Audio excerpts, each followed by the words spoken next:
Hello crazy people, welcome to my channel. It's me Chandini. వీడియోలో మేమైతే మన హైదరాబాద్లో హైటెక్ సిటీ దగ్గర ఉన్న అర్ధనారీశ్వర టెంపుల్కి అయితే వెళ్ళామన్నమాట. మనందరికీ తెలిసిందే అర్ధనారీశ్వర టెంపుల్ అంటే సగం శివుడు సగం పార్వతీదేవి అయితే ఉంటారు. ఇద్దరు చెరి సమానమే అని రిప్రజెంట్ చేయడానికి అర్ధనారీశ్వరులుగా వాళ్ళు మనకి ఉన్నారనమాట. సో ఆ టెంపుల్కి అయితే వెళ్ళాము. మేము ఫస్ట్ టైం ఈ టెంపుల్కి అయితే వెళ్ళడం, ఈ టెంపుల్ ఆర్కిటెక్చర్ కానీ సరౌండింగ్స్ కానీ చాలా అంటే చాలా సూపర్గా అయితే కట్టారు. ఇది రీసెంట్గా కట్టిన టెంపుల్, మేబీ 1 year అట్లా అవ్వచ్చు. అందుకని చెప్పి చెక్కు చెదరకుండా అదే కొత్త లుక్ అయితే ఉందన్నమాట. అదే టెంపుల్లో మనం అర్ధనారీశ్వర స్వామిని అమ్మవారిని స్వామిని కలిపి విగ్రహం చూడొచ్చు. అండ్ పక్కన వచ్చేసి ఇంకొక అమ్మవారి టెంపుల్ ఉంటుంది. రెండు ఒకే ఆవరణంలో ఉంటాయి అన్నమాట. మేము వెళ్ళినప్పుడు అంటే అక్కడ స్వామివారికి ప్రసాదం పెడుతున్నారు అండ్ అక్కడ కొంచెం క్లీనింగ్ అయితే జరుగుతుంది. సో అందుకని చెప్పి టెంపుల్ డోర్స్ అయితే వేసి ఉన్నాయి. మేమైతే ఇంకా అలా టెంపుల్ చుట్టూ 3 rounds తిరుగుదాము అని చెప్పి తిరుగుతున్నాం అనమాట. ఇక్కడ ఒక్కొక్క స్తంభం మీద ఒక్కొక్క కొటేషన్ అయితే ఉంది. లైక్ వాళ్ళిద్దరూ కలిస్తే అర్థం ఏంటి, అతను మాట ఆమె చూస్తున్నారు కదా అక్కడ. సో అలాంటి కొటేషన్స్ అయితే ఆయన సగం ఆమె సగం అని చెప్పి ఇద్దరిని రిప్రజెంట్ చేస్తూ కొటేషన్స్ అయితే అక్కడ బ్యూటిఫుల్గా చెక్కి ఆ గుడి స్ట్రక్చర్ కానీ ఆర్కిటెక్చర్ కానీ ఆసమ్గా ఉందన్నమాట. మనకి ఇండియాలో చాలా రేర్ అర్ధనారీశ్వర స్వామి టెంపుల్ ఉండడం. అలాంటిది మన హైదరాబాద్లో మన హైటెక్ సిటీలో అయితే ఉంది. తప్పకుండా ఈ టెంపుల్ని అయితే మీరు విజిట్ చేయండి. శక్తి స్వరూపులైన అమ్మవారు అండ్ స్వామివారు ఇద్దరిని కలిపి అలా చూడడానికి అయితే 2 కళ్ళు సరిపోలేదన్నమాట. సో ఇక్కడ ఇంకా అమ్మవారి ఇంకా రూపాలు ఉంటాయి కదా, ఆ రూపాలన్నీ ఇక్కడ వాళ్ళు మంచిగా చెక్కుతూ రిప్రజెంట్ అయితే చేశారనమాట. ఇక్కడ మనం చూస్తున్నాం కదా వీడియోలో, అవన్నీ పార్వతి అమ్మవారి యొక్క డిఫరెంట్ రూపాలు. ఇది వచ్చేసి గుడి ఆర్కిటెక్చర్, గుడి స్ట్రక్చర్ అయితే మనకి ఇలా ఉంది. ఒక పక్కన మనకి గోశాల టైప్లో కూడా కట్టారనమాట. మేము వెళ్ళింది మార్చ్ ఆ టైంలో వెళ్ళాము, like February end and March స్టార్టింగ్లో అనమాట. సో అది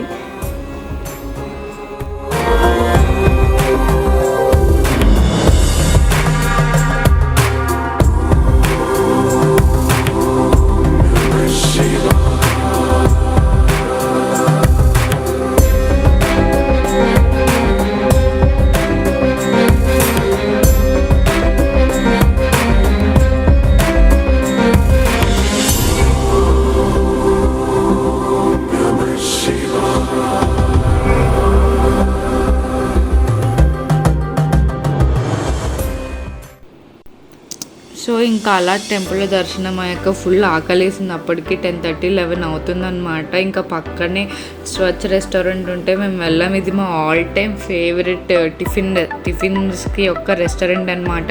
ఇంతకుముందు నేను చాలాసార్లు ఇక్కడికి టిఫిన్ చేయడానికే వెళ్ళాము. ఇప్పుడు కూడా ఇంకా పక్కనే ఉంది కదా అని చెప్పి ఇంకా తిని చాలా అంటే చాలా డేస్ అయింది. ఇప్పుడు మేము ఇటు పరేడ్ గ్రౌండ్ సైడ్ ఉంటున్నాం కాబట్టి అటు మాదాపూర్ సైడ్ స్వచ్ఛని అయితే చాలా మిస్ అయ్యాము. సో ముందుగా వాళ్ళ దగ్గర సాంబార్, గారి అండ్ దోశ, పెసరట్టు దోశ, లైక్ మా ఫేవరెట్స్ ఇందులో చాలా ఉన్నాయి అన్నమాట. మేమైతే ఇక్కడ స్క్రీన్లో చూసి ఫస్ట్ నా ఫేవరెట్ సాంబార్ వడ అయితే మేమైతే ఆర్డర్ ఇచ్చేసాము. ఇంకా మసాలా దోశ ఒకటి, ఇంకా అలా చిట్టి గారెలు ఉంటాయి కదా, ఇంకా అలా నచ్చినవి అయితే మేము ఆ స్క్రీన్లో సెలెక్ట్ చేసుకుని ఆర్డర్ అయితే ఇచ్చేసాము. మనకలా బిల్ అయితే ఇక్కడ జనరేట్ అవుతుంది. ఇక్కడ మొత్తం టేక్ అవే అనమాట. మనం తీసుకెళ్ళి సెల్ఫ్ సర్వీస్ చేసుకుని వెళ్ళి తినడమే. సో ఇంకా అలా ఏ టిఫిన్కి ఆ టిఫిన్కి ఇక్కడ స్పెషల్ కౌంటర్స్ ఉంటాయి అన్నమాట. మొత్తం అన్ని ఫుల్ హైజీన్ అయితే వీళ్ళు ఫాలో అవుతారు. మనం జస్ట్ స్లిప్ ఇస్తే చాలా స్లిప్ చూసి మన టిఫిన్ ఏంటి అని చెప్పి దాన్ని బట్టి వాళ్ళు పెట్టిస్తారు. ఇదైతే నా ఫేవరెట్ సాంబార్ వడ అనమాట. వీళ్ళ దగ్గర తిని సాంబార్ వడ చాలా డేస్ అయింది. అండ్ చిట్టి ఇడ్లీలు అండ్ మేము మసాలా దోశ తీసుకున్నాము. సో అది మా ఫేవరెట్. స్వచ్ఛలో అట్లా సాగింది మా టిఫిన్స్ అయితే.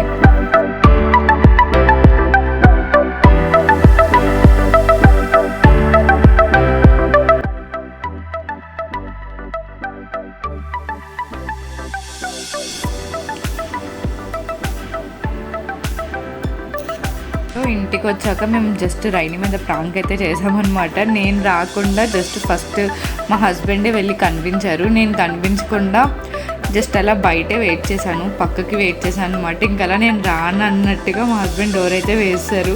పాపం రైనీ నా కోసం వెయిట్ చేస్తుంది. అంటే ఇద్దరం కలిసే వెళ్ళాం కదా, నేను కూడా వస్తానేమో అన్నట్టు దాని ముఖం అయితే డల్ అయిపోయింది. మా హస్బెండ్ ఒక్కనే చూసిన వెంటనే ఇంకా అలా వెయిట్ చేస్తూ ఉంది. నిజంగానే ఇంకా నేను రాననుకుని చెప్పి అలా ఆగింది.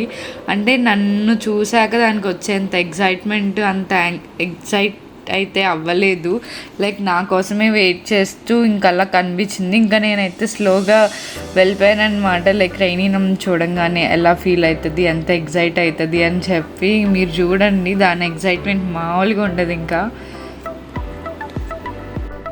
చూస్తున్నారు కదా, ఇంకా నన్ను చూడంగానే ఎగ్జైట్మెంట్, దానికి ఎక్కడ లేని ఆనందం అనమాట. లైక్ వచ్చేసాను ఇంకా దానికి దగ్గరికి అని చెప్పి. పెట్స్ లవ్ అనేది మనం అస్సలు కంపేర్ చేయలేము. లైక్ ఎలా అంటే స్వార్థం లేని ప్రేమ వాళ్ళది. అంటే దానికి మనం చేసేది ఏమి ఉండదు, జస్ట్ టైంకి ఫుడ్ పెడతాము, జాగ్రత్తగా చూసుకుంటాము. ఇంకా దానికే అవి అంత విశ్వాసంతో మనం అంత లవ్ చేస్తాయి అనమాట.